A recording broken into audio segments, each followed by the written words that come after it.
this 10th edition of Retro-Aero's Hangar Hangout. In the tradition of my dad telling stories, I thought I'd tell one of my own until we can return to our regularly scheduled Hangar Hangout format. This episode is brought to you by Tailwheel Academy. If you're in need to learn the skills to staying alive while flying, a spin endorsement, a tailwheel endorsement, or need a tailwheel ferried somewhere within the United States, call 1-888-TWA Pilot. Additionally, this episode is brought to you by AME Dylan Caldwell with offices in Pompano Beach and Naples.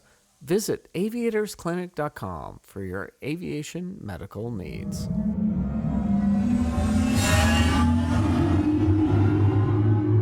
The story you are about to hear goes back almost 20 years, but I've always remembered it, and in fact, in many interviews, I've used this story as a moment to discuss that time where I broke the rules. Well, maybe not broke the rules, but bent them a bit. Back in the day, being on time, and it's still true today, was one of the most important things at an airline. When you're trying to sell tickets to business travelers, your on-time performance is a great sales pitch.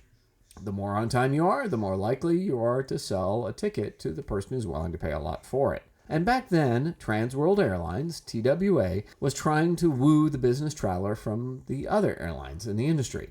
As a consequence, they had made a big deal about making sure that we departed on time. It was one of the most important corporate aspects that had been pushed upon the pilots. Whatever you do, do not be late, they said.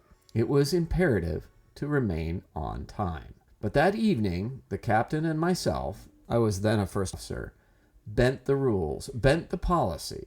In that moment, we didn't follow company policy. But it was a moment that I'd repeat again. And although it may have inconvenienced our first-class passengers and maybe we were a few minutes late to our destination, it was a decision I would make today and I would make again.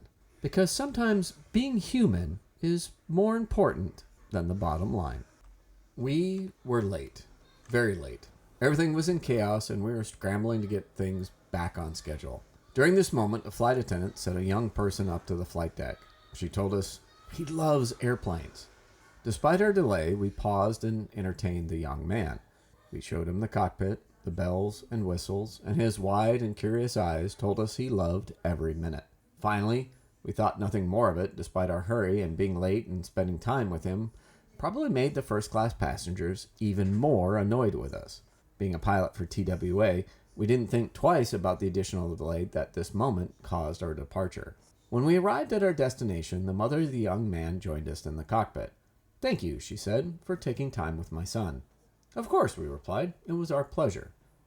"No," she said, "you don't understand. You really made his day. He spent the whole flight talking nothing but his visit to the cockpit." "We were happy to do it," we responded. "Yes," she said, "but you don't understand. We just came from his father's funeral. He spoke of nothing else during this flight but his visit to the flight deck. Thank you for giving him something else to talk about this day." To that, we had nothing to say. You never know when the smallest kindness can mean the most to someone.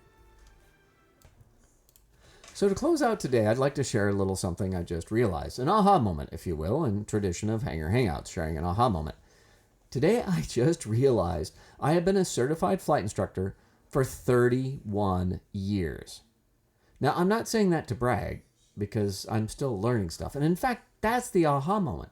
Despite 31 years as a flight instructor, despite 31 years teaching others to fly, and even though I've been an airline pilot and a check pilot, I'm still always teaching, even if it's on the side. Despite all that experience, despite all those years, I think the last time I counted, I had 4,000 hours, 5,000 hours of dual given, something like that. And that doesn't include all my time in the sim, all my time at the airline. That doesn't include any of that time. Just GA flight instruction is over 5,000 hours. I've realized that despite all of that, I learn something new all the time. That's one thing that's great about aviation. No matter how much experience, no matter how much time you have in it, there's always something new to learn. And that's what's great about the profession I'm in. I love the fact I've always got something to learn, and I love learning from others. It doesn't matter whether you have 10 hours of experience, 2 hours of experience. That doesn't mean I can't learn from you. So, Stay safe, keep flying, and we'll see you next time. Dolce & Gabbana. Don't forget your croquis. Hugo Boss. All shades, all colors, shapes, and sizes.